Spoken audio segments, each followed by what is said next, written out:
Good afternoon, ladies and gentlemen. Very warm welcome to each and every one of you gathered here today.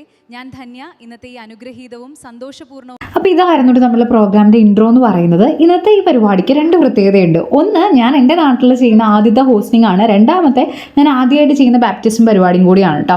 ഈ കുഞ്ഞുങ്ങളൊക്കെ കരയുന്ന കാണുമ്പോൾ ഞാൻ disturb ആവും. അതുകൊണ്ട് ഈ പറഞ്ഞ പരിപാടി മാത്രം ഞാൻ എടുക്കാറില്ല. കല്യാണം മധുരവെപ്പും മനസ്സമ്മതമൊക്കെ എടുക്കാറുണ്ടെങ്കിലും ഇത് എൻ്റെ ഫസ്റ്റ് എക്സ്പീരിയൻസ് ആണ് കേട്ടോ. അപ്പോൾ ഞാൻ തന്നെ ഉണ്ടാക്കിയ എൻ്റെ ഒരു മാലയൊക്കെ ഇട്ട് അതിന് മാച്ചിങ് ആയ ഡ്രസ്സൊക്കെ ഇട്ടിട്ട് നമ്മൾ വേഗം പോകുന്നുണ്ട്. ഹോളിലെത്തിയിട്ട് കുറച്ചധികം പണികൾ ബാക്കിയുണ്ട്. എന്താണെന്നല്ലേ, നമുക്ക് സ്ക്രിപ്റ്റ് ഒന്ന് നോക്കാനുണ്ട്, അതുപോലെ തന്നെ കുറച്ച് ഡീറ്റെയിൽസും കൂടി കളക്ട് ചെയ്യാനുണ്ടായിരുന്നു കേട്ടോ. അപ്പോൾ നമ്മൾ നേരത്തെ എത്തിയോണ്ട് തന്നെ ഇതൊക്കെ വീഡിയോ ഒക്കെ എടുക്കാൻ ആവശ്യത്തിലധികം സമയം കിട്ടി. എനിക്ക് അവിടുത്തെ സ്റ്റേജും അവിടുത്തെ കംപ്ലീറ്റുള്ള ആംബിയൻസ് ഒക്കെ നല്ല ഇഷ്ടപ്പെട്ടു കേട്ടോ. പൊതുവേ ഈ ഒരു ഡെക്കറേഷനും കാര്യങ്ങളൊക്കെ ഉണ്ടാവാറുണ്ടെങ്കിലും ഈ കുഞ്ഞു മാലാഖമാരെ എനിക്ക് എന്തായാലും നന്നായിട്ട് ബോധിച്ചു കേട്ടോ. അപ്പോൾ നേരത്തെ എത്തിയോണ്ട് തന്നെ സ്ക്രിപ്റ്റും കാര്യങ്ങളൊക്കെ നോക്കാൻ സമയം കിട്ടി. പക്ഷേ എനിക്ക് ഉള്ള ഒരു പ്രത്യേകത എന്ന് വെച്ചാൽ അധികം സമയം കിട്ടിയാൽ കൂടുതൽ ടെൻഷനാവും. അങ്ങനെ നമ്മളിവിടെ ബാക്ക് സ്റ്റേജിൽ ടെൻഷനൊക്കെ കഴിച്ചിരിക്കുന്ന നേരത്ത് നല്ല പെരുത്ത് മഴ പെയ്യുന്നുണ്ട്.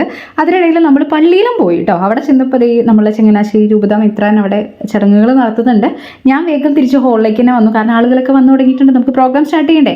പിന്നെ എല്ലാം ഷടപടേന്നായിരുന്നു. പ്രോഗ്രാമൊക്കെ സ്റ്റാർട്ട് ചെയ്തു. നല്ല വൈബിലി അതൊക്കെ അങ്ങനെ പോകുന്നുണ്ടായിരുന്നു. എനിക്കതിൻ്റെ ഒന്നും വീഡിയോസ് എടുക്കാൻ പറ്റിയില്ല കേട്ടോ. അവിടെ വെച്ചിട്ട് എനിക്ക് 1-2 കുഞ്ഞ് കൂട്ടുകാരെയും കിട്ടിയിട്ടുണ്ട്. അപ്പോൾ സംഭവം നല്ല കളറായിട്ടൊക്കെ മുന്നോട്ട് പോയി. വോട്ട് ഓഫ് താങ്ക്സും കാര്യങ്ങളൊക്കെ കഴിഞ്ഞപ്പോൾ നമ്മൾ കുറച്ച് ഫുഡൊക്കെ കഴിച്ചിട്ട് വേഗം പോകുന്നു. അപ്പോൾ വർക്ക് ഉണ്ടെങ്കിൽ കോൺടാക്ട് ചെയ്യാൻ മറക്കരുത്.